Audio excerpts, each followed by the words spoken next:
اعوذ باللہ من الشیطان الرجیم بسم اللہ الرحمن الرحیم وَلَقَدِ اسْتُهْزِئَ بِرُسُلٍ مِّن قَبْلِكَ اور حقیقت یہ ہے کہ آپ سے پہلے پیغمبروں کا بھی مذاق اڑایا گیا تھا فَأَمْلَيْتُ لِلَّذِينَ كَفَرُوا اور ایسے کافروں کو بھی میں نے مہلت دی تھی ثُمَّ أَخَذْتُهُمْ مگر کچھ وقت کے بعد میں نے ان کو گرفت میں لے لیا فَكَيْفَ كَانَ عِقَابِ اب دیکھ لو کہ میرا عذاب کیسا تھا۔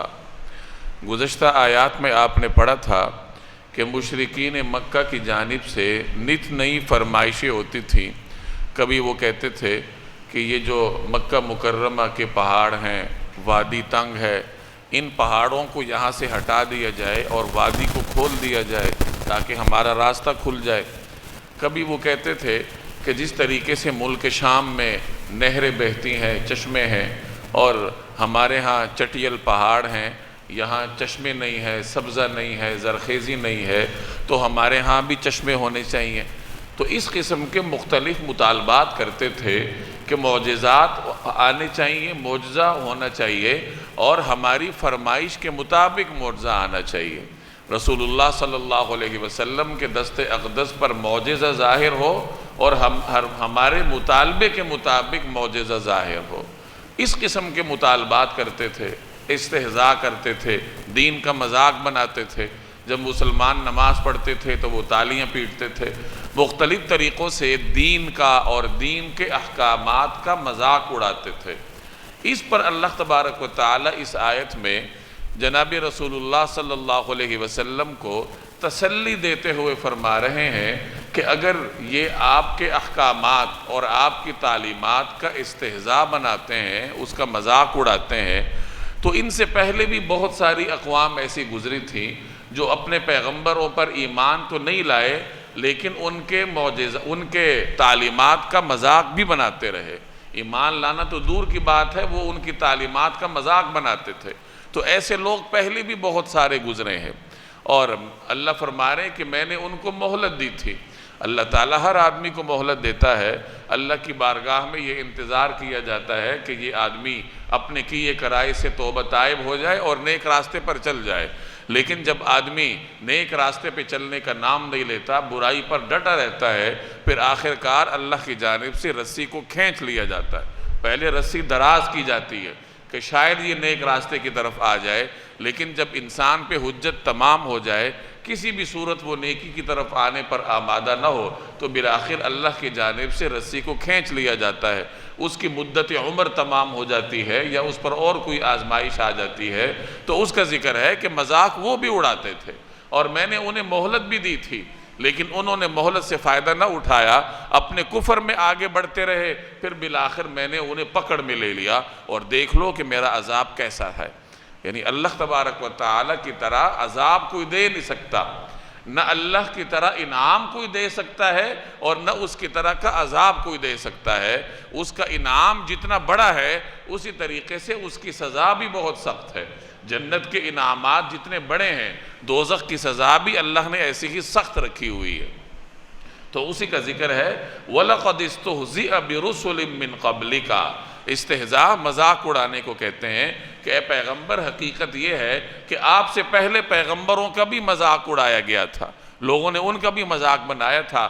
فَأَمْلَيْتُ تو میں نے مہلت دی لِلَّذِينَ كَفَرُوا اہل کفر کو، جنہوں نے کفر کیا تھا، اور پھر ثُمَّ أَخَذْتُهُمْ پھر میں نے انہیں پکڑ میں لے لیا۔ فَكَيْفَ كَانَ عِقَابِ اب دیکھ لو کہ میرا عذاب کیسا تھا۔ ظاہر ہے کہ اللہ کا عذاب بہت سخت ہوتا ہے۔ أَفَمَنْ هُوَ قَائِمٌ عَلَى كُلِّ نَفْسٍ بِمَا كَسَبَتْ بھلا بتلاؤ کہ ایک طرف وہ ذات ہے جو ہر شخص کے ہر کام کی نگرانی کر رہی ہے، وَجَعَلُوا لِلَّهِ شُرَكَاءَ اور دوسری طرف ان لوگوں نے اللہ کے ساتھ شریک مانے ہوئے ہیں۔ اہل مکہ سے خطاب ہو رہا ہے کہ دیکھو، ایک طرف تو وہ ذات ہے جو پوری کائنات کی بلا شرکت غیر مالک ہے، ہر شخص کی بھی مالک ہے، اور ہر شخص سے جو فعل سرزد ہوتا ہے اس کی بھی نگرانی کرتی ہے، اس کی بھی مالک ہے۔ ایک طرف تو ایسی لامحدود طاقتوں کی حامل ذات ہے، اور دوسری طرف تمہارے یہ بت ہیں جن کے پلے کچھ بھی نہیں ہے، جو اپنے آپ کو نفع نقصان دینے کے اہل نہیں ہے تو دوسرے کو کیا نفع نقصان دیں گے۔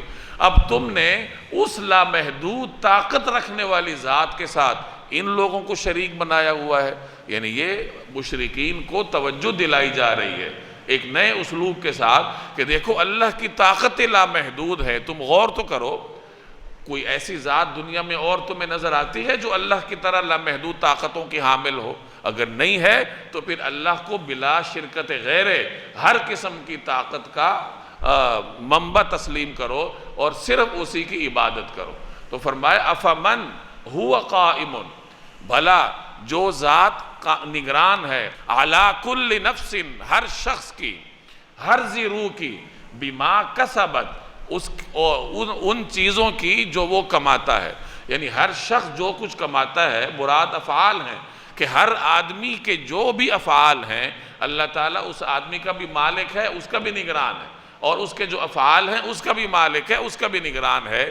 انسان کے افعال کی بھی نگرانی اللہ تبارک و تعالیٰ کرتا ہے۔ اب ایک طرف تو یہ ذات ہے وَجَعَلُوا لِلَّهِ شُرَكَاءَ، اور دوسری طرف ان لوگوں نے اللہ کے ساتھ شریک مانے ہوئے ہیں، یعنی اتنی بڑی ذات کے ساتھ، ایسی لامحدود طاقتوں کی حامل پروردگار کے ساتھ ان لوگوں نے شریک ٹھہرائے ہوئے ہیں۔ بھلا یہ عقل میں آنے والی بات ہے؟ قل، آپ کہہ دیجئے، سموہم، ذرا ان کے نام تو بتاؤ کہ جن کو تم نے اللہ کے ساتھ شریک ٹھہرایا ہے ان کے نام ہیں، تو ان کے نام تو بتاؤ۔ ام تنبئونہ، کیا تم خبر دے رہے ہو اللہ کو؟ تنبئونہ نبا خبر کو کہتے ہیں، کیا تم اللہ کو خبر دے رہے ہو بما لا یعلم فی الارض، کسی ایسے وجود کی جس کا دنیا بھر میں اللہ کو پتہ نہیں ہے؟ ام بظاہر من القول، یا خالی زبان سے ایسے نام لے لو گے جن کے پیچھے کوئی حقیقت نہیں ہے؟ یہ بھی مشرکین کو سمجھایا جا رہا ہے کہ تم جن چیزوں کو اللہ کے ساتھ شریک مانتے ہو ذرا بتاؤ تو صحیح کہ ان کے نام کیا ہے؟ اچھا یہ نام ہے، اب بتاؤ کہ ان ناموں کے پیچھے کوئی حقیقت بھی ہے؟ اگر تو ان ناموں کے پیچھے کوئی حقیقت نہیں ہے تو اس کا مطلب یہ ہے کہ تم خالی خولی دعوے کیے جا رہے ہو، اس نام کے پیچھے کوئی وجود ہی نہیں ہے، اس نام کے پیچھے کوئی حقیقت ہی نہیں ہے۔ اور اگر اس نام کے پیچھے کوئی حقیقت ہے، کوئی وجود موجود ہے، تو یہ بتاؤ کہ کیا اس حقیقت کی اللہ کو خبر نہیں ہے؟ کیا اس وجود کا اللہ کو علم نہیں ہے؟ اللہ کو تو ہر چیز کا علم ہے، تو کیا تم اللہ کو ایک ایسے وجود کی خبر دینا چاہتے ہو جس کا اسے علم نہیں ہے؟ یہ تو ممکن نہیں ہے۔ اللہ تبارک و تعالیٰ تو ہر چیز کا علم رکھتا ہے، اللہ کا علم تو کلیات کو بھی محیط ہے، جزیات کو بھی محیط ہے۔ جب اس نے کہہ دیا کہ میرا کوئی شریک نہیں ہے تو اس کا مطلب یہ ہوا کہ کائنات میں ایسا کوئی وجود نہیں ہے جو اللہ تبارک و تعالیٰ کی ہمسری کر سکے۔ ام تنبئونہ، تو کیا اللہ کو خبر دو گے تم بما لا یعلم فی الارض، کسی ایسے وجود کی زمین میں، دنیا میں جس کو وہ جانتا نہیں ہے؟ ایسا تو نہیں ہو سکتا، یہ تو ناممکن ہے کہ دنیا میں ایسا وجود ہو جس کو اللہ نہ جانتا ہو۔ تو اللہ تعالیٰ تو ہر وجود سے باخبر ہے، اگر کوئی ایسا وجود دنیا میں ہوتا جو اللہ کا شریک ہوتا تو اللہ تمہیں خود بتا دیتا۔ جب ایسا کوئی وجود نہیں ہے اور اللہ نے اس کی نفی کر دی ہے تو اس کا مطلب یہ ہے کہ اگر تم کسی ایسے وجود کے قائل ہو، کسی ایسی حقیقت کے قائل ہو تو تم غلطی پر ہو، اپنی اصلاح کر لو۔ ام بظاہر من القول، یا خالی زبان سے ایسے نام لے لو گے جن کے پیچھے کوئی حقیقت نہیں؟ یعنی یہ مفروضے کا اگلا حصہ ہے۔ دوبارہ میں عرض کر دیتا ہوں، اللہ تعالیٰ مشرکین سے فرما رہا ہے کہ تم میرے ساتھ جن کو شریک ٹھہراتے ہو ذرا ان کے نام لو کہ یہ نام ہے جو اللہ کے شرکاء ہیں۔ اچھا نام لے لیے، اب یہ بتاؤ کہ اس نام کے پیچھے حقیقت ہے یا نہیں؟ دو ہی صورتیں ہو سکتی ہیں، یا تو نام کے پیچھے حقیقت ہوگی یا نہیں ہوگی۔ اگر تو نام کے پیچھے کوئی حقیقت ہی نہیں ہے پھر تو بات ہی ختم ہو گئی، پھر تو تمہارا دعویٰ خالی خولی ہے جس کے پیچھے کوئی وجود نہیں ہے، کوئی حقیقت نہیں ہے۔ اور اگر اس نام کے پیچھے کوئی حقیقت ہے تو کیا اس حقیقت کا اللہ کو علم نہیں تھا؟ کیا تم اللہ کو ایسی چیز کی، ایسی حقیقت کی خبر دے رہے ہو جسے اللہ تعالیٰ والعیاذ باللہ لا علم تھا؟ ایسا تو ہو نہیں سکتا۔ تو اس کا مطلب یہ ہوا کہ ایسا کوئی حقیقت دنیا میں نہیں ہے، ایسا کوئی وجود دنیا میں نہیں ہے جو اللہ تعالیٰ کی ہمسری کر سکتا ہو۔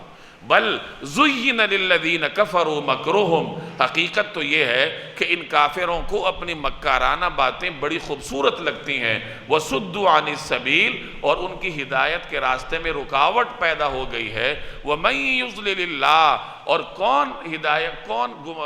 اور جسے اللہ تبارک و تعالی گمراہی میں رکھے، ضلالت میں رکھے، فما لہو من ہاد، اسے کوئی راہ پر لانے والا میسر نہیں ہو سکتا، اسے کوئی ہادی نہیں مل سکتا جسے اللہ تبارک و تعالی گمراہی پر رکھے۔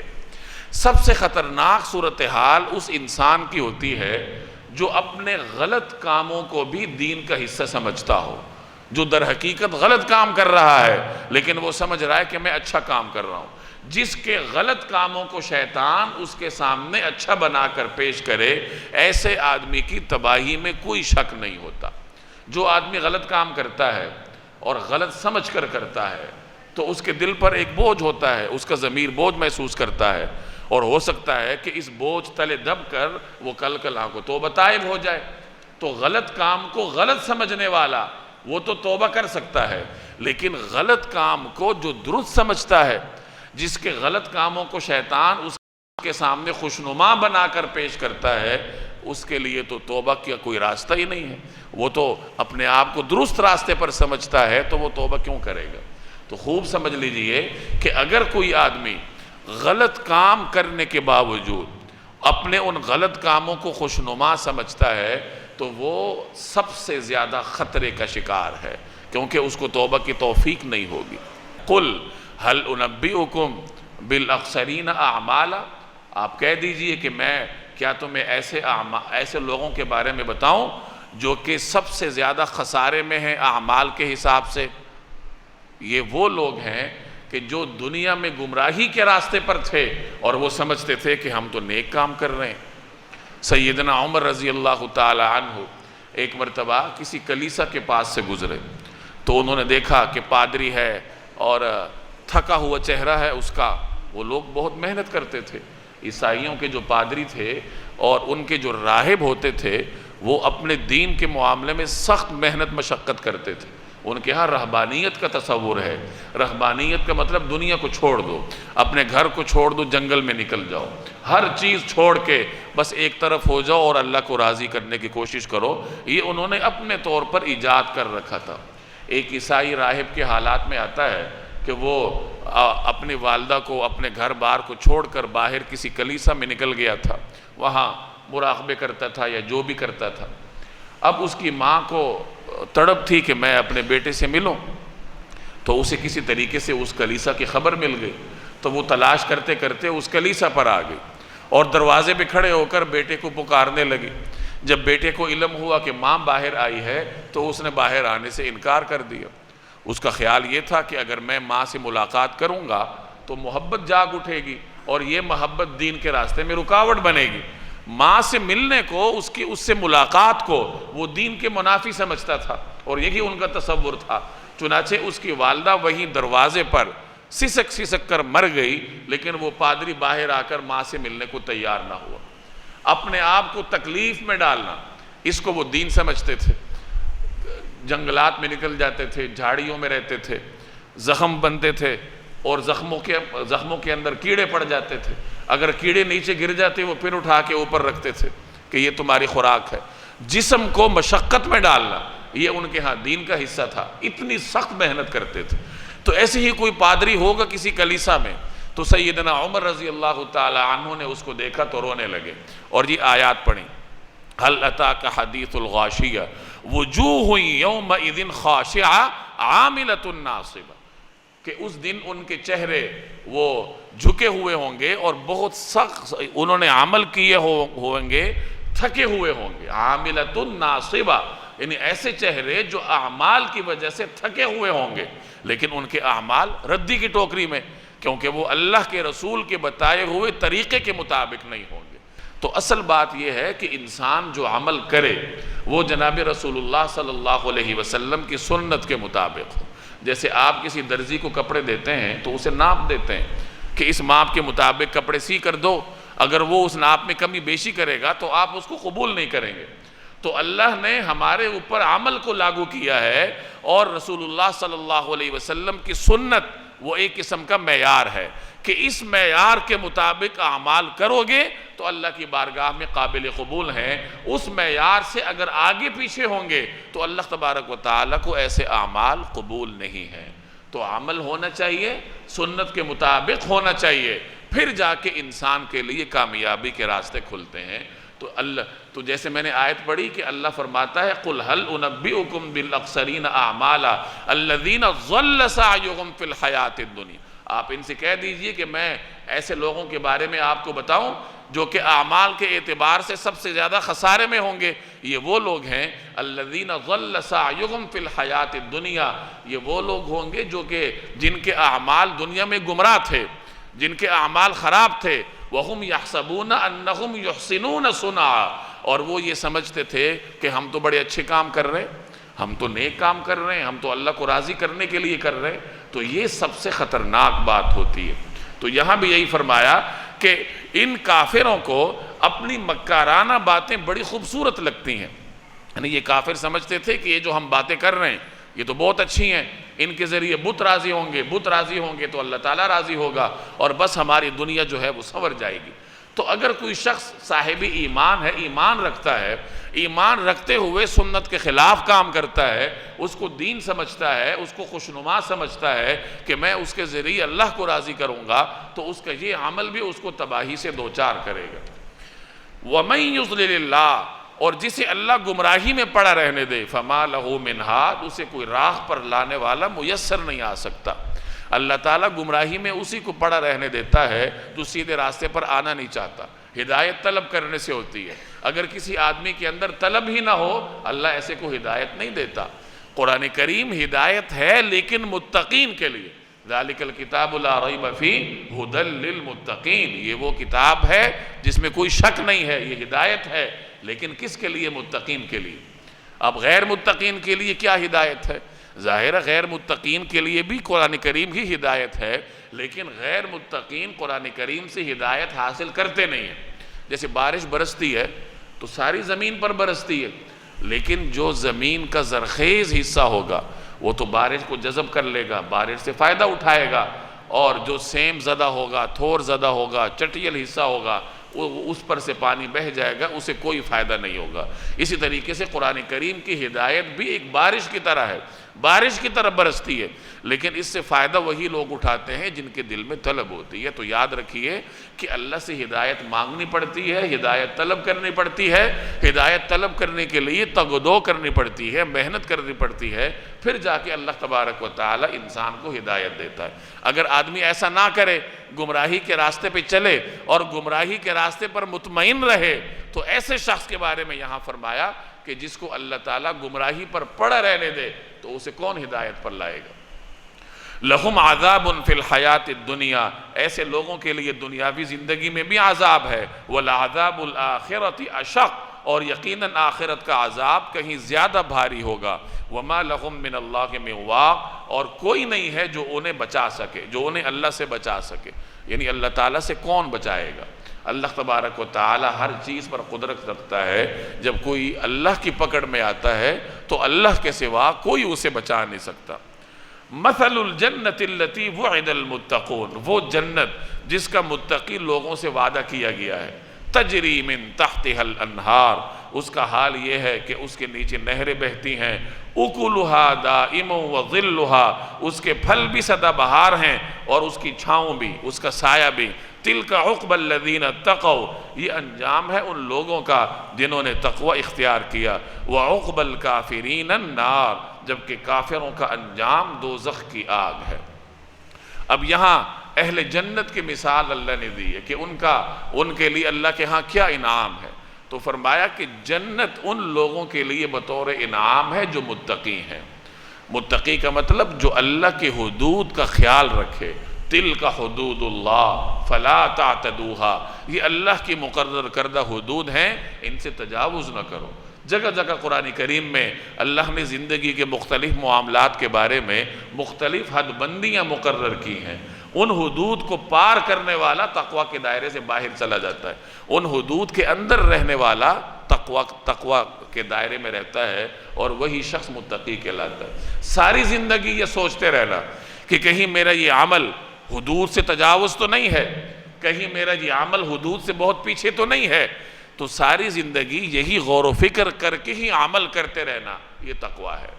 جیسے گزشتہ دنوں ایک آیت کے ضمن میں نے ایک روایت عرض کی تھی کہ حضرت عمر رضی اللہ تعالی عنہ نے حضرت ابی بن کعب سے سوال کیا تھا کہ تقوی کیا ہے، تو ابی بن کعب نے جواب کی وضاحت کے لیے سوال کیا کہ آپ یہ بتائیے امیر المومنین، کبھی کسی ایسے راستے سے آپ کا گزر ہوا کہ راستہ بہت تنگ ہو، پگڈنڈی نما ہو اور اس کے دونوں طرف جھاڑیاں ہوں، تو ایسے راستے سے آپ کا گزر ہوا؟ حضرت عمر نے فرمایا کہ ہاں گزرا ہوں۔ تو پوچھا کیسے گزرے؟ حضرت عمر نے فرمایا کپڑوں کو سمیٹ کے، جسم کو بچاتے ہوئے سمٹ سمٹا کر وہاں سے گزرنا ہوتا ہے۔ تو ابی بن کعب نے فرمایا کہ یہی تقوی ہے کہ دنیا میں بھی انسان گویا کہ حالت سفر میں ہے، کہ ماں کے پیٹ سے پیدا ہوتا ہے اور قبر تک وہ سفر میں ہے، یہ اس کی زندگی کا راستہ ہے، اور یہ زندگی کا راستہ ٹیڑھا میڑھا ہے، پگڈنڈی نما ہے، اور اس ٹیڑھے میڑھے تنگ راستے کے دونوں طرف کہیں شیطان کا پھندا ہے، کہیں نفسانی خواہشات کا جال ہے، کہیں کوئی دولت کا جال ہے، کہیں ناجائز تعلقات کا جال ہے۔ تو نفسانی اور شیطانی ہر قسم کی خواہشات سے بچتے بچاتے احتیاط کے ساتھ زندگی کا سفر پار کر لینا، یہی تقوی ہے۔ گویا انسان ہر لمحے محتاط رہے۔ جس لمحے انسان زندگی کے سفر میں محتاط نہ رہا، وہی لمحہ اس کے لیے تباہی کا سبب بن سکتا ہے۔ گویا کہ مومن ہر وقت ڈیوٹی پر ہوتا ہے۔ جیسے پائلٹ ہے، وہ ایک مشہور واقعہ ہے کہ وہ کوئی شخص جہاز میں تھا اور جہاز پرواز کر رہا تھا، تو جہاز میں شراب تقسیم ہو رہی تھی، تو کوئی مسلمان بھی تھا، تو جو فضائی میزبان ہے وہ اس کے پاس آیا اور کہا کہ شراب لیجیے، تو اس نے کہا کہ پہلے پائلٹ کو پلاؤ، پائلٹ اگر پیتا ہے تو میں بھی پی لوں گا۔ تو فضائی میزبان نے کہا کہ پائلٹ تو ڈیوٹی پر ہے، وہ تو نہیں پی سکتا۔ تو مسلمان نے کہا میں بھی ڈیوٹی پر ہوں، ہم اللہ کی جانب سے ڈیوٹی پر ہیں، اور ہماری زندگی کا ہر لمحہ یہ ڈیوٹی میں گزرتا ہے، تو ہم تو اپنی زندگی کے کسی لمحے میں بھی مدہوش نہیں ہو سکتے، ہمیں تو ہر وقت ڈیوٹی پر رہنا ہے، کہیں ایسا نہ ہو کہ مدہوش ہو کر اللہ تبارک و تعالیٰ کا کوئی حکم توڑ بیٹھے۔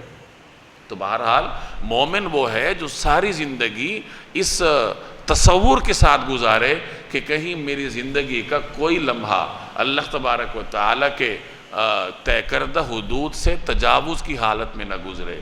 ہر وقت بندہ مومن اپنے آپ کو ڈیوٹی پر سمجھے۔ تو یہاں ایسے لوگوں کے لیے جو ہر وقت اپنے آپ کو ڈیوٹی پر سمجھتے ہیں، جو کہ ہر وقت محتاط ہوتے ہیں کہ اگر ہم غفلت کا شکار ہوئے تو شیطان ہمیں دور لے جائے گا، نفسانی خواہشات ہمیں گمراہ کر لیں گی، تو جو ساری زندگی اسی احتیاط کے ساتھ گزارے وہی تقوی دار ہے۔ اور ایسے متقیوں کے لیے اللہ تبارک و تعالی نے جنت کو تیار کیا ہے۔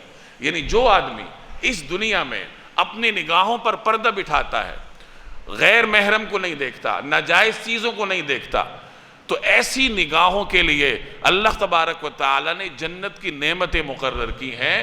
ایسی نگاہوں کو اللہ تبارک و تعالی جنت میں جناب رسول اللہ صلی اللہ علیہ وسلم کا دیدار عطا کرے گا، اور ان نگاہوں کو اللہ تبارک و تعالی اپنی تجلیات کا دیدار عطا کرے گا۔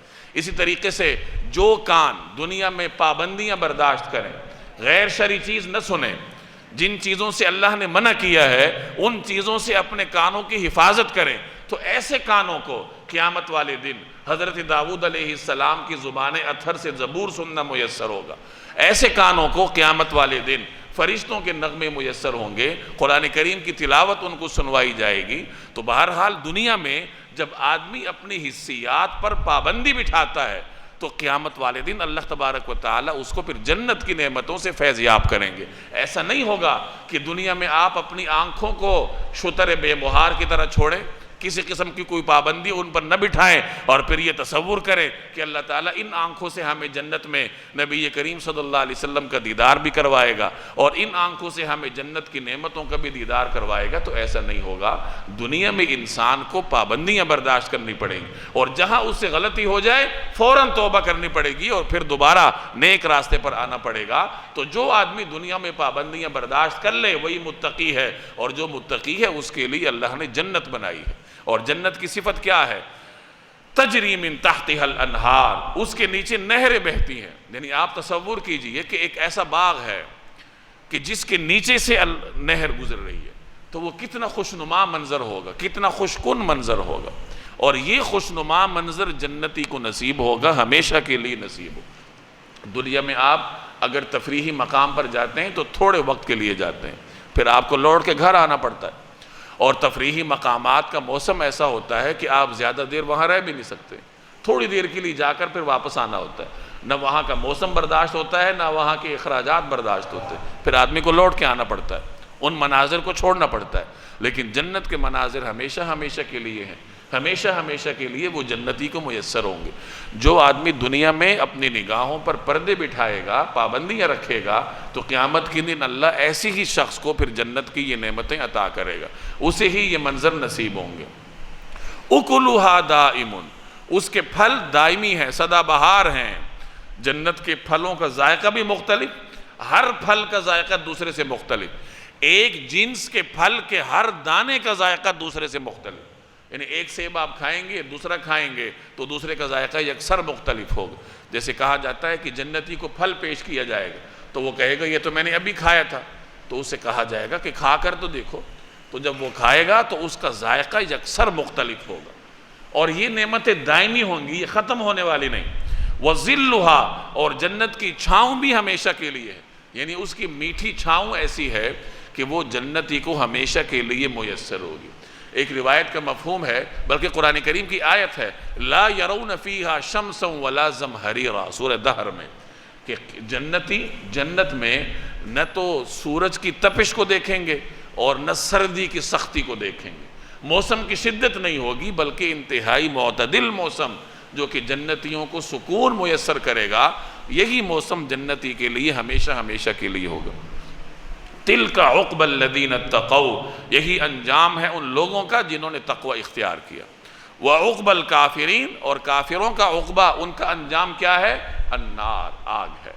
تو جو یہاں نعمتیں ہیں جنت میں، جتنی عظیم نعمتیں ہیں، ایسی ہی جہنم کی جو عذاب ہے وہ بھی بہت سخت ہیں۔ وَالَّذِينَ آتَيْنَاهُمُ الْكِتَابَ، اور جن لوگوں کو ہم نے کتاب دی ہے، يَفْرَحُونَ، وہ خوش ہوتے ہیں، بِمَا أُنزِلَ إِلَيْكَ، اس کلام سے جو آپ پر نازل کیا گیا ہے، وَمِنَ الْأَحْزَابِ، اور انہی گروہوں میں وہ بھی ہیں، مَن يُنْكِرُ بَعْضًا، جو اس کی بعض باتوں کو ماننے سے انکار کرتے ہیں۔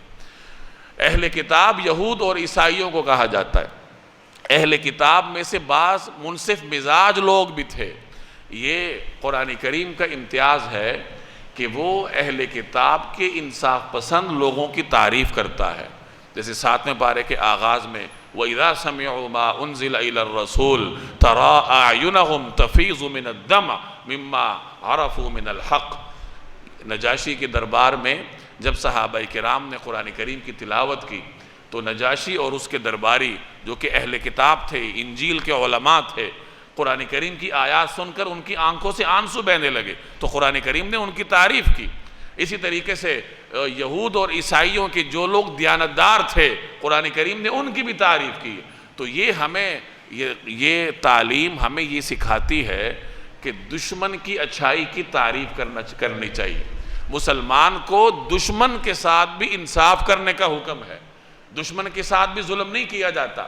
اگر کوئی دشمن کوئی اچھائی رکھتا ہے، کوئی اچھا وصف رکھتا ہے، تو پھر آپ اس بات کے پابند ہیں کہ اس کے اس اچھائی کی تعریف کریں، اس کی کمی پر تنقید کریں، اس کے ظلم کا مقابلہ کریں، لیکن جو اس کے اندر اچھا وصف ہے اس کی پھر تعریف کرنی چاہیے۔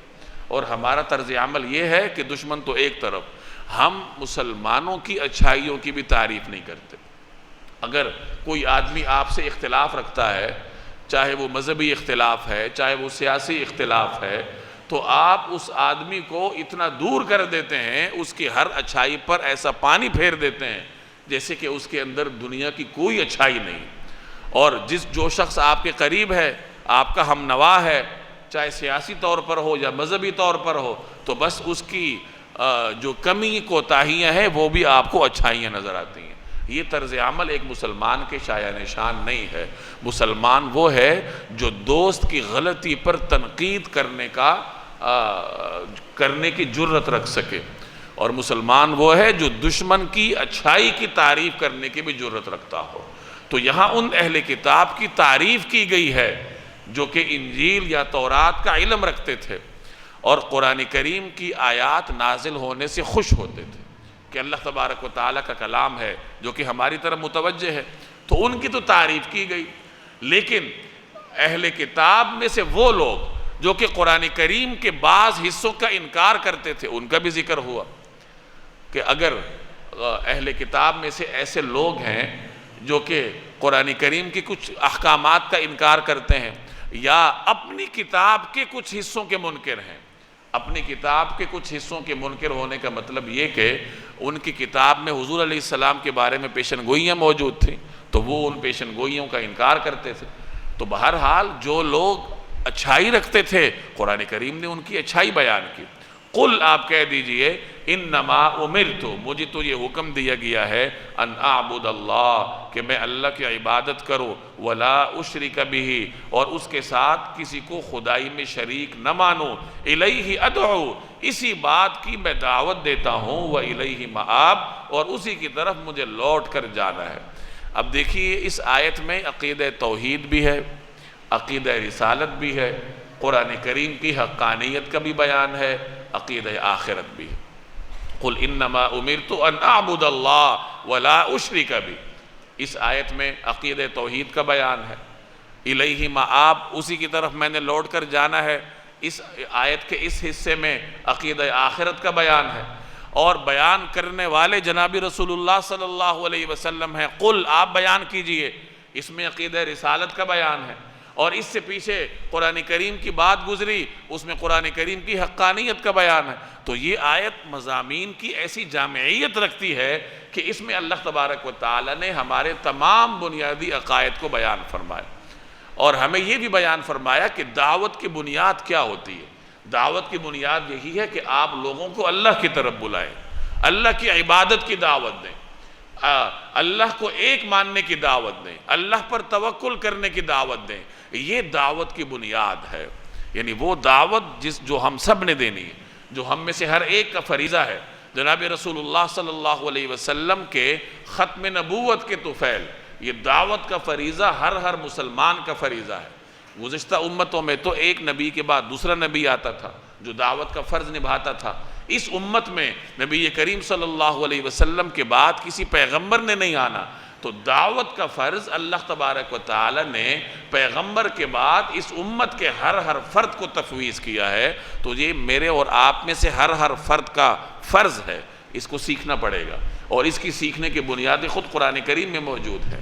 تو یہاں فرمایا کہ میں اسی کی دعوت دیتا ہوں، یعنی یہی میری دعوت کی بنیاد ہے کہ اللہ کو ایک مانو، اسی کی عبادت کرو، اس کے ساتھ کسی کو شریک نہ ٹھہراؤ، نہ عبادت میں، نہ دعا میں، نہ ربوبیت میں، نہ کسی اور چیز میں، کسی اور صفت میں۔ اللہ کو اپنی تمام تر صفات میں یکتا تسلیم کرو، یہی میری دعوت کی بنیاد۔ وَكَذَلِكَ أَنزَلْنَاهُ حُكْمًا عَرَبِيًّا، اور اسی طرح ہم نے اس کو عربی زبان میں ایک حکم بنا کر نازل کیا ہے۔ یعنی قرآن کریم کو اللہ تبارک و تعالی نے ایک حکم کی حیثیت سے نازل کیا ہے، اور وہ بھی عربی زبان میں۔ عربی زبان ایک واضح زبان ہے، اور اس زمانے میں قرآن کریم کے مخاطبین عرب تھے، فصیح عرب تھے۔ اللہ تبارک و تعالی نے ہر قوم کے لیے مختلف احکامات بھیجے، اور ہر قوم کی شعور کے مطابق اس کی طرف احکامات گئے ہیں۔ حضرت آدم علیہ السلام کی امت کو، ان کی اولاد کو، جو ان کے بیٹے تھے، جو اس وقت ان کی امت تھی، ان کو اللہ نے یہ نہیں فرمایا کہ تم دنیا میں اسلامی ریاست قائم کرو، یا تم معاشی نظام قائم کرو، یا تم سیاسی نظام قائم کرو، چونکہ اس وقت دنیا کی شعوری سطح وہ نہیں تھی۔ اس وقت انسان نیا دنیا میں آیا تھا، تو انسان اس بات کا حاجت مند تھا کہ اسے یہ سکھایا جائے کہ دنیا میں رہتے کیسے ہیں۔ ایک اعتبار سے وہ کائنات کے بچپنے کا دور تھا، تو حضرت آدم علیہ السلام کی امت کو زراعت کا طریقہ سکھایا گیا، ان کی وہی انہی احکامات پر مشتمل ہوتی تھی۔ جہاں بانی کا طریقہ سکھایا گیا، زمین کو آباد کیسے کرنا ہے، دنیا میں رہنا کیسے ہے۔ یعنی اس وقت دنیا کی ضرورت یہی تھی، انسانیت کی ضرورت یہی تھی، تو اللہ نے یہی احکامات ان کی طرف نازل کی۔ اب جیسے جیسے زمانہ آگے بڑھتا گیا، انسان کا مجموعی شعور ارتقاء پذیر تھا، وہ ترقی کرتا گیا، تو اللہ تبارک و تعالیٰ کی جانب سے جو احکامات اترتے گئے ان میں بھی ارتقاء آتا گیا، انسان کے پختہ شعور کو مخاطب کیا جاتا رہا، یہاں تک کہ اس آخری امت کا زمانہ آیا۔ تو اب انسانیت کا مجموعی شعور وہاں تک پہنچ چکا تھا جہاں اللہ تبارک و تعالیٰ نے اس کو پہنچانا تھا۔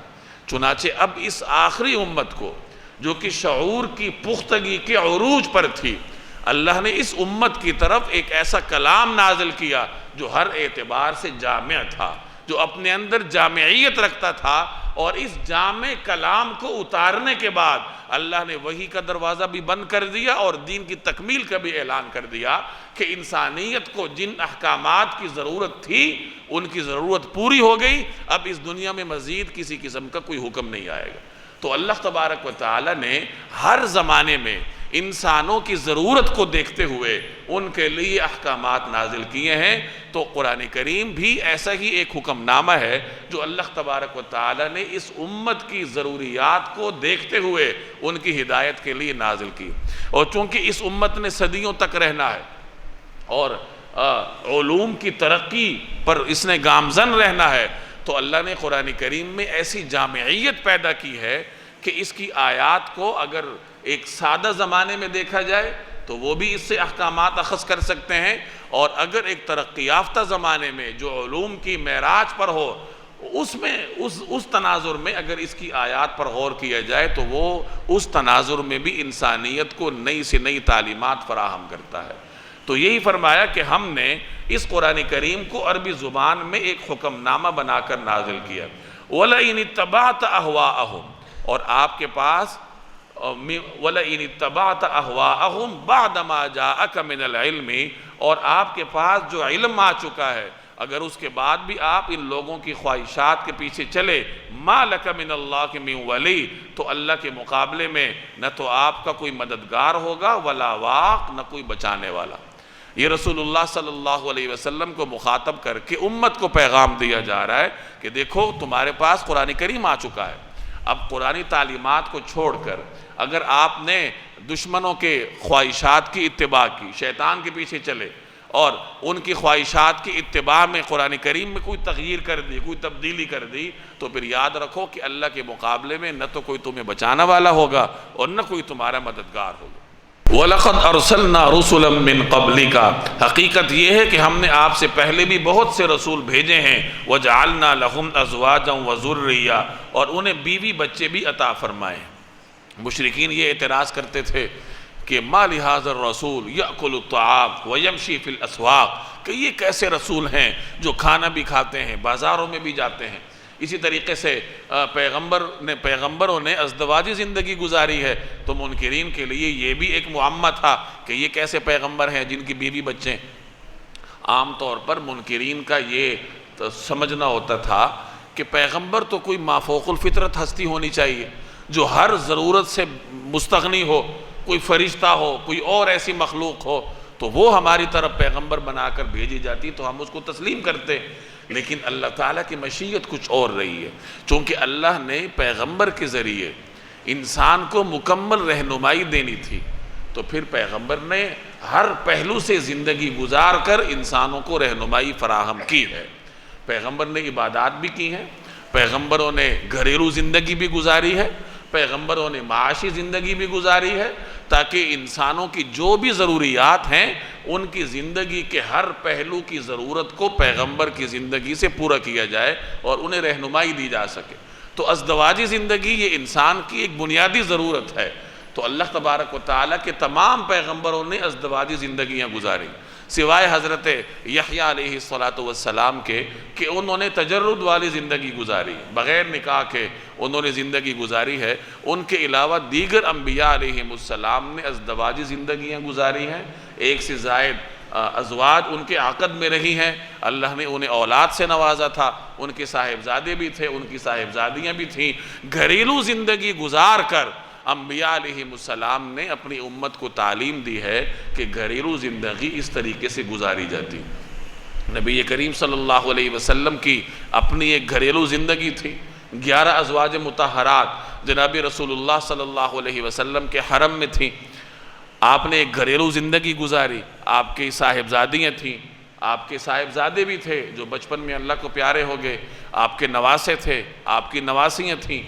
تو گھریلو زندگی گزار کر آپ نے امت کو یہ درس دیا کہ خیرکم خیرکم لأہلہ، کہ تم میں سے بہترین کون ہے؟ بہترین وہ ہے جو اپنے گھر والوں کے ساتھ بہترین ہو۔ وَأَنَا خَيْرُكُمْ لِأَهْلِي، اور میں تم میں سب سے زیادہ بہترین ہوں اپنے گھر والوں کے لیے، یعنی اپنے گھر والوں کے ساتھ بہترین سلوک فرما کر آپ صلی اللہ علیہ وسلم نے امت کو یہ درس دیا کہ دیکھو تم میں سے بہترین وہ ہے جو اپنے گھر والوں کے ساتھ بہترین ہے۔ چونکہ ہمارا طرز عمل سنت کے مزاج سے ہٹا ہوا ہے، ہمارے ہاں انتہا پسندی ہوتی ہے۔ ایک آدمی اگر دین سے دور ہوگا تو وہ کوسوں دور جا کے بیٹھ جائے گا، مسجد کا رخ نہیں کرے گا۔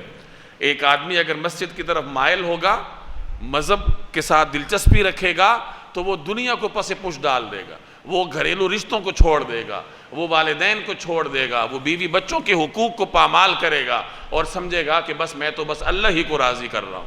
یاد رکھیے یہ دین کا مزاج نہیں ہے۔ جناب رسول اللہ صلی اللہ علیہ وسلم کے کئی صحابہ ایسے تھے جو کہ اس قسم کا مزاج رکھتے تھے کہ ہمیں تو بس روزے ہی رکھنے چاہیے، ہمیں تو بس نمازیں ہی پڑھنی چاہیے۔ نبی کریم صلی اللہ علیہ وسلم نے ان کی اصلاح فرمائی اور ہمیں یہ درس دیا کہ گھریلو زندگی گزارنا، معاشی زندگی گزارنا یہ بھی دین کا حصہ ہے۔ حضرت عبداللہ بن عمر رضی اللہ تعالی عنہ یہ عبادات کا خاص ذوق رکھتے تھے، ساری رات نوافل پڑھتے تھے، سارا دن یعنی روزے سے ہوتے تھے، دن کو روزہ رکھنا، رات کو نوافل پڑھنا، یہ ان کا معمول تھا۔ بیوی سے بیگانہ تھے اور معاش سے بیگانہ تھے۔ تو نبی کریم صلی اللہ علیہ وسلم نے ان سے فرمایا کہ میں آپ کے بارے میں کیا سن رہا ہوں کہ آپ ساری رات نوافل پڑھتے ہو اور روزانہ روزہ رکھتے ہو۔ آپ نے فرمایا ایسا نہ کرو، نماز بھی پڑھا کرو، آرام بھی کیا کرو، روزہ بھی رکھا کرو، افطار بھی کیا کرو۔ اور پھر آپ نے فرمایا کہ دیکھو تمہارے جسم کا تمہارے اوپر حق ہے، تو جسم کے حق کو ادا کرنے کے لیے سونا پڑتا ہے۔ تو فرمایا تمہارے جسم کا تمہارے اوپر حق ہے، تمہارے مہمان کا تمہارے اوپر حق ہے، تو ان تمام حقوق کو پورا کرنا ہوگا۔ 2 صحابہ کا واقعہ محدثین نے نقل کیا ہے، حضرت سلمان فارسی رضی اللہ تعالی عنہ اور حضرت ابو الدرداء رضی اللہ تعالی عنہ۔ حضرت ابو الدرداء رضی اللہ تعالی عنہ صحابہ کرام کے معاشرے میں ایک درویشانہ مزاج رکھتے تھے۔ حضرت سلمان فارسی ان کے مواخاتی بھائی تھے۔ تو ایک مرتبہ حضرت سلمان فارسی حضرت ابو الدرداء کو ملنے کے لیے ان کے گھر تشریف لے گئے، تو انہوں نے دیکھا کہ حضرت ابو الدرداء کی اہلیہ بڑی پراگندہ صورتحال میں ہے، نہ ان کے کپڑوں کا کوئی حال ہے اور بڑی پراگندہ حالت میں ہے۔ تو حضرت سلمان نے ان سے پوچھا کہ یہ کیا حالت بنا رکھی؟ تو حضرت ابو الدرداء کی اہلیہ ام الدرداء نے ان سے فرمایا کہ آپ کے بھائی ابو الدرداء کو دنیا سے کوئی رغبت ہی نہیں ہے، یعنی انہوں نے ڈھکے چھپے الفاظ میں ان کو یہ شکایت کی کہ اس کو بیوی کی ضرورت ہی نہیں ہے، تو پھر مجھے کیا ضرورت ہے لباس پہننے کی یا اپنا خیال رکھنے کی، انہیں دنیا کی کوئی حاجت ہی نہیں ہے۔ تو حضرت سلمان سمجھ گئے کہ یہ خاتون کس مشکل کا شکار ہے، چنانچہ وہ انتظار کرنے لگے۔ حضرت ابو الدرداء گھر تشریف لائے، حضرت سلمان فارسی رضی اللہ تعالی عنہ نے چونکہ ان کے گھر میں تھے تو ان کے لیے کھانا تیار کروایا ابو الدرداء نے، اور کھانا ان کے سامنے رکھا۔ تو حضرت سلمان نے فرمایا کہ آپ بھی کھائیں۔ انہوں نے کہا میں تو نہیں کھاؤں گا۔ کہا کیوں؟ تو انہوں نے کہا میں تو روزے سے ہوں۔ تو حضرت سلمان نے فرمایا کہ نہیں، تم نہیں کھاؤ گے تو میں بھی نہیں کھاؤں گا۔ تو ان کو کھانے پر مجبور کیا۔ اب رات ہوئی تو بستر ساتھ لگے، حضرت سلمان کا بھی اور حضرت ابو الدرداء کا بھی۔ حضرت سلمان بستر پر چلے گئے اور ابو الدرداء نفل پڑھنے کے لیے کھڑے ہوئے، تو حضرت سلمان نے ان کو پکڑ لیا اور فرمایا کہ لیٹ جاؤ، سو جاؤ۔ چنانچہ وہ سو گئے۔ تھوڑی دیر گزری، وہ پھر اٹھنے لگے، حضرت سلمان نے پھر پکڑ لیا اور فرمایا کہ پھر سو جاؤ۔ اسی طرح وہ جب اٹھتے حضرت سلمان پکڑ لیتے۔ جب رات کا 3/3 حصہ گزر گیا تو حضرت سلمان نے فرمایا کہ اب اٹھیے۔ چنانچہ پھر نوافل پڑھے، حضرت سلمان نے بھی پڑھے، اور پھر حضرت سلمان نے ان سے فرمایا کہ یہ دین کا طریقہ کار ہے۔ اس کے بعد جناب رسول اللہ صلی اللہ علیہ وسلم کی خدمت میں حاضر ہوئے۔ حضرت ابو الدرداء نے معاملہ عرض کیا۔ یہ صحابہ کرام کی عادت تھی کہ جب کوئی نئی بات سنتے تھے اپنے اعتبار سے، کوئی بھی نئی چیز، تو حضور علیہ السلام کی خدمت میں عرض کرتے تھے۔ اب حضرت ابو الدرداء کے لیے تو یہ نئی چیز تھی کہ ایک آدمی ان کو رات کو نفل نہ پڑھنے دے، ان کا روزہ توڑوا دے، تو انہوں نے حضور علیہ السلام سے عرض کیا، تو آپ نے فرمایا صدق سلمان، کہ سلمان نے سچ کہا ہے۔ اور پھر آپ نے حضرت ابو الدرداء سے فرمایا کہ ان لجسدک علیک حقا وان لزوجک علیک حقا وان لضیفک علیک حقا فاعط کل ذی حق حقہ، کہ دیکھو تمہارے جسم کا تمہارے اوپر حق ہے، تمہاری آنکھ کا تمہارے اوپر حق ہے، تمہاری بیوی کا تمہارے اوپر حق ہے، تمہارے مہمان کا تمہارے اوپر حق ہے، ہر صاحب حق کو اس کا حق دو۔ یہی مکمل اسلام ہے کہ آپ اللہ کو اس کا حق دو، والدین کو ان کا حق دو، بیوی بچوں کو ان کا حق دو، دوستوں کو ان کا حق دو، اور اپنے جسم کی آرام اور غذا کا خیال کر کے جسم کو اس کا حق دو۔ ان تمام حقوق کو پورا کرو گے تو یہی مکمل اسلام ہے۔ کچھ صحابہ کرام نبی کریم صلی اللہ علیہ وسلم کے حجرے میں حاضر ہوئے، ازواج مطہرات کے پاس۔ ان صحابہ نے آپس میں یہ طے کیا تھا، ایک نے کہا کہ میں ساری زندگی روزہ رکھوں گا، دوسرے نے کہا کہ میں ساری زندگی تجرد والی زندگی گزاروں گا، میں شادی نہیں کروں گا۔ تو وہ حضور صلی اللہ علیہ وسلم کی معمولات پوچھنے کے لیے ان کے گھر گئے کہ آپ کے معمولات کیا ہیں؟ تو ازواج مطہرات نے ان سے حضور کے معمولات ارشاد فرمائے کہ آپ علیہ السلام کے وہی معمولات ہیں جو کسی مرد کے گھر میں ہوتے ہیں، گھریلو امور میں حصہ لیتے ہیں۔ تو جب ان صحابہ نے یہ سنا تو انہوں نے یہ سمجھا کہ نبی کریم صلی اللہ علیہ وسلم کو عبادات کا ضرورت ہی نہیں ہے، آپ کے لیے تو جنت بنی ہے، تو آپ کو تو حاجت ہی نہیں ہے، ہم ضرورت مند ہیں، تو ہمیں کچھ مزید کرنا پڑے گا، ہمیں شادی بھی نہیں کرنی، تجرد والی زندگی گزاریں گے۔ ایک نے کہا میں ساری زندگی روزہ رکھوں گا، کسی نے کہا میں ساری زندگی رات کو نوافل پڑھوں گا۔ جب یہ باتیں حضور صلی اللہ علیہ وسلم تک پہنچی تو آپ نے ان کو بلایا اور ان سے فرمایا کہ دیکھو ایسا نہ کرو، مجھے دیکھو۔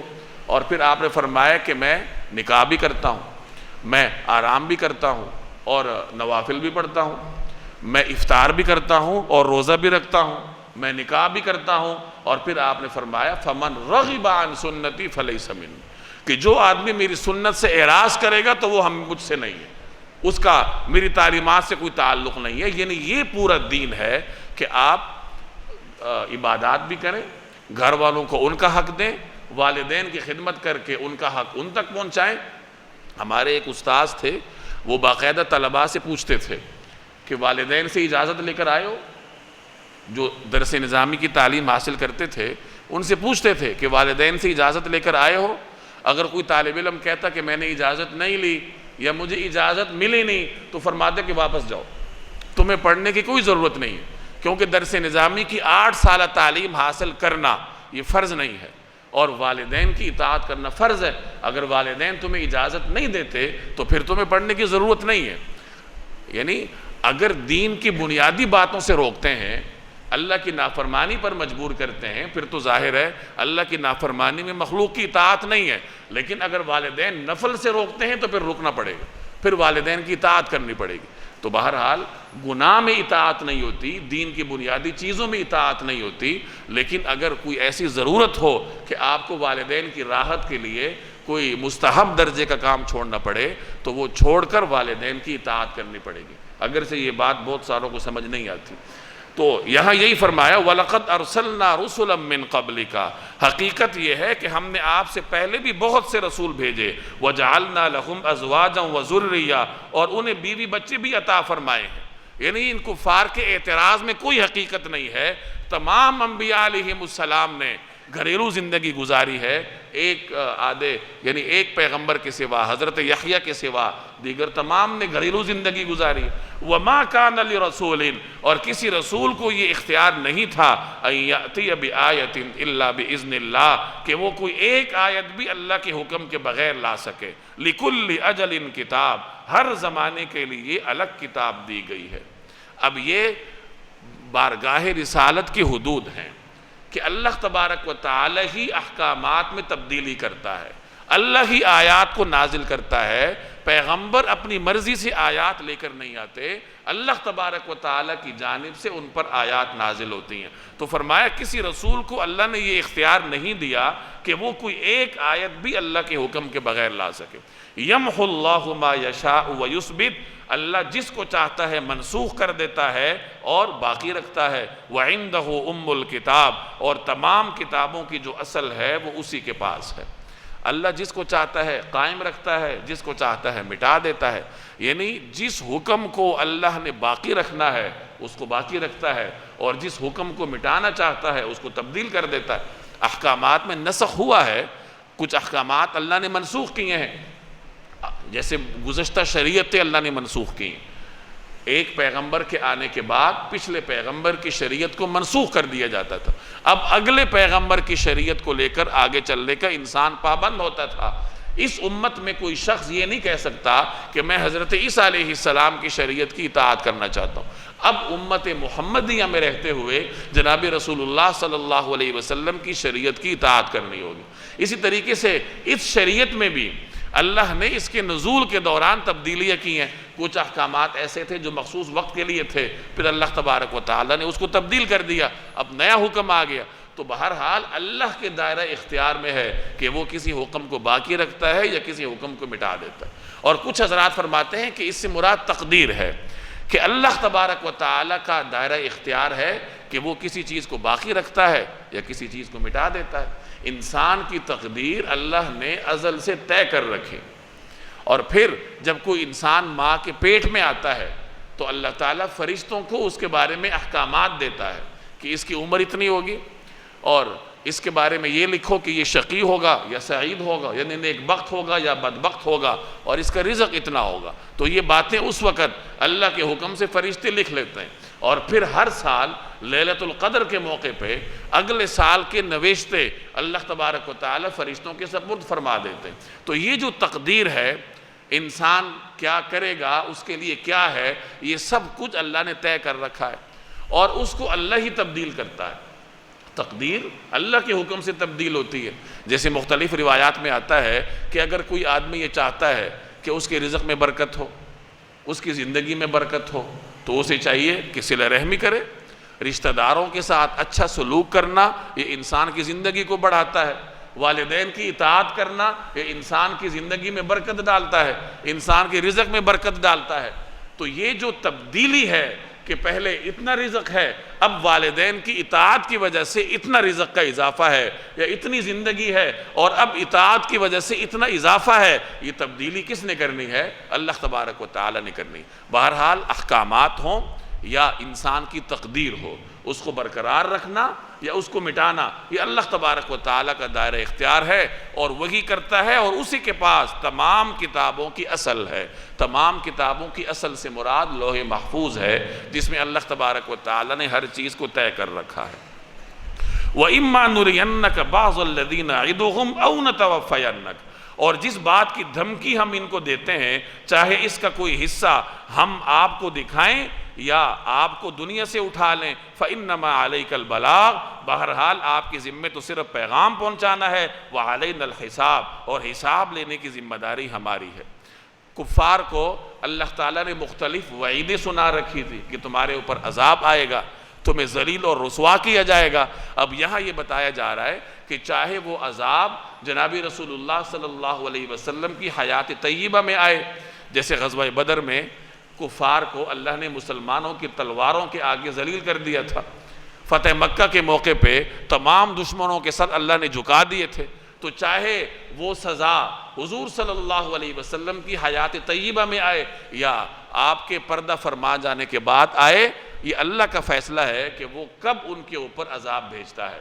پیغمبر کی ذمہ داری ہے پہنچانا، پیغمبر نے پہنچانا ہے، تبلیغ کرنی ہے، اپنا فرض ادا کرنا ہے، باقی اس تبلیغ کے منکرین کو سزا دینی ہے اور کب دینی ہے اس کا فیصلہ اللہ تبارک و تعالیٰ کرتا ہے۔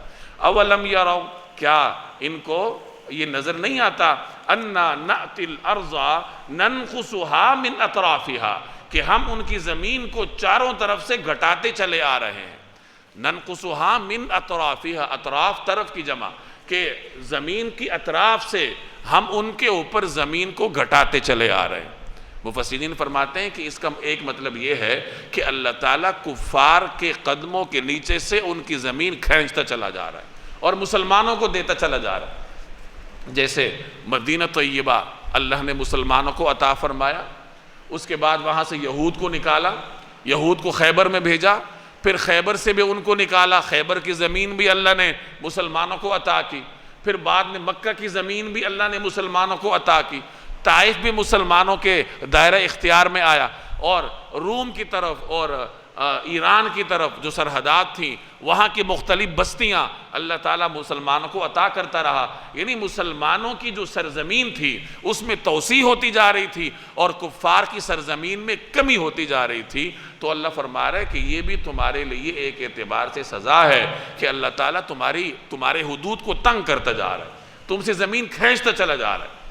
واللہ یحکم، اور اللہ حکم دیتا ہے، ہر حکم اللہ دیتا ہے، لا معقب لحکم، کوئی نہیں ہے جو اس کے حکم کو توڑ سکے، وہو سریع الحساب، اور وہ جلد حساب لینے والا ہے۔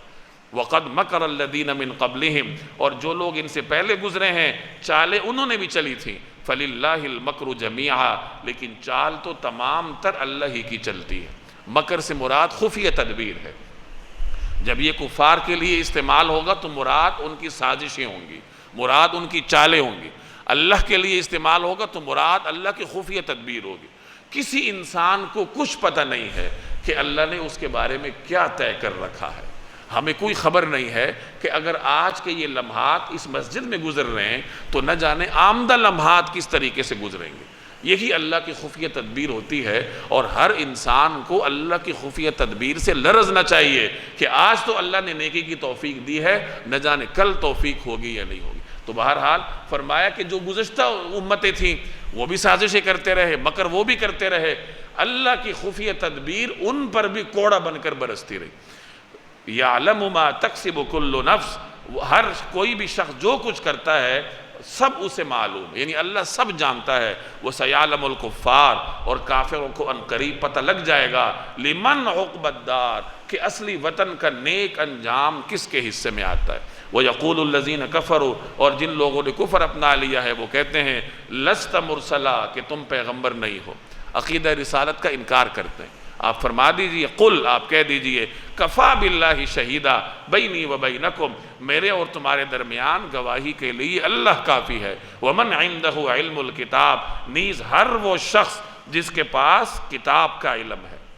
یعنی اللہ تعالیٰ رسول اللہ صلی اللہ علیہ وسلم کی رسالت کی گواہی کے لیے کافی ہے، اور ہر وہ آدمی جو اللہ کی کتاب پر یقین رکھتا ہے تو یقیناً وہ بھی جناب رسول اللہ صلی اللہ علیہ وسلم کی گواہی دے گا۔